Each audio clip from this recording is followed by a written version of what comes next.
If you're thinking about selling your home in Pensacola, pricing it correctly matters more right now than it has in a long time. And what happens the first 2 weeks on the market can completely change your outcome. I'm Pepper White. I'm a local Pensacola realtor, and I help buyers and sellers navigate this market every day. Number one, why the first 2 weeks matter more than ever. When a home first hits the market, that initial exposure window is critical. Buyers who have been monitoring the market are immediately notified about the listing, which drives your highest visibility during that period.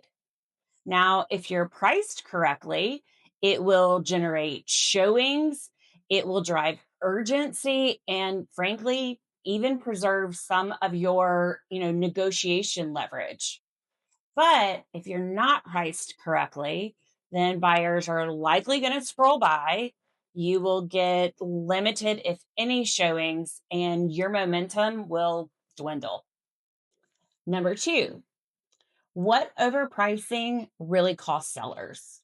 So many sellers believe that they should leave room for negotiations, but often in today's market, that strategy backfires because, as we just said, overpriced listings often lead to buyers scrolling past them, ignoring them, limited showings, which means your home lingers on the market and ultimately leads to price reductions. And the longer your home sits on the market, the more people begin to wonder what might be wrong with it. I don't want you to take this just from me. I actually want to share some data that I pulled from our local MLS that illustrates homes that have sold in the past 30 days within the greater Pensacola area and what impact their timing to contract had on the seller's bottom line. So, homes that went under contract in the first 14 days were on the market for an average of 4 days, and they sold at 99% of their list price. Terrific. Those sellers also likely only had one more month of carrying costs because give or take as a closing happens about 30 days from contract.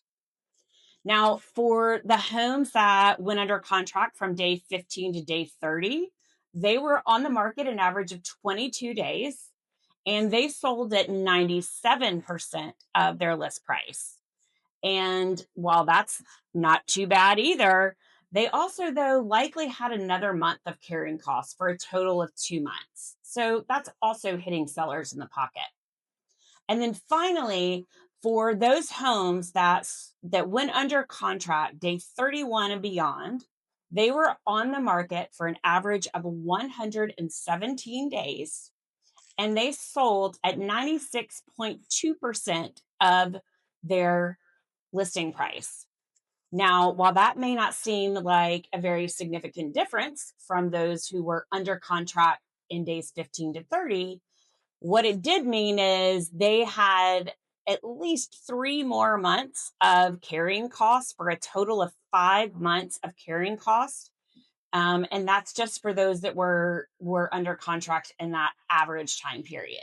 So that is also hitting sellers pretty hard in the pocket.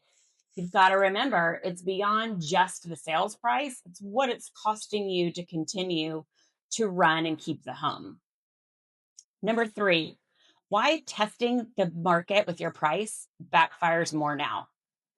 In a fast market like we had at the peak of the frenzy years a few years back, it was okay to test the market because honestly, the inventory was so limited and buyers were being very competitive. Now we're in a much more balanced market, which means there are many more options for buyers to choose from. They are very patient and they are being very discerning when they look at homes. So if your home is overpriced, they will wait. There may be something better on the market. But whenever you do get to doing a price reduction, your home is no longer new. It's the home that, kind of sat and lingered, and perhaps questions about what may be wrong with it or how difficult sellers may be for negotiations start to enter their minds. Number 4, how buyers interpret price reductions. This can run the gamut. I've heard it all a little bit, I think. It can be from the obvious of, well, they were overpriced to start with, so it's about time they start reducing the price, to, oh, they must be desperate to sell another price reduction.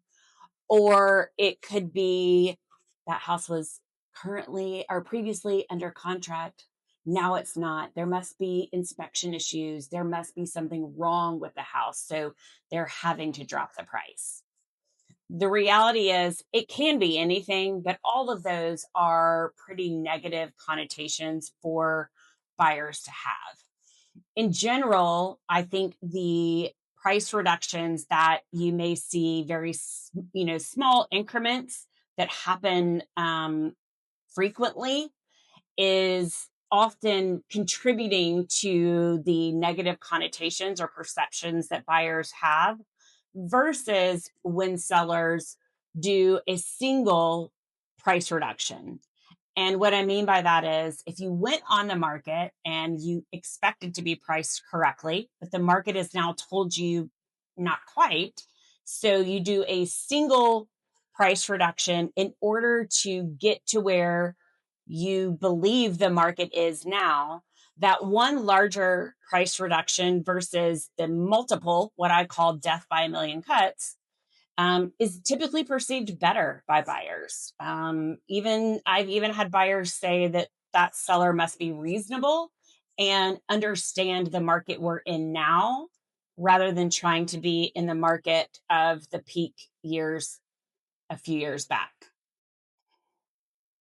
If you're planning to sell and want to be sure you get pricing right from the start, please be sure to click the subscribe button to get more local strategy and information. And comment price, that's PRICE, if you want help thinking through what your home could realistically command in today's Pensacola market.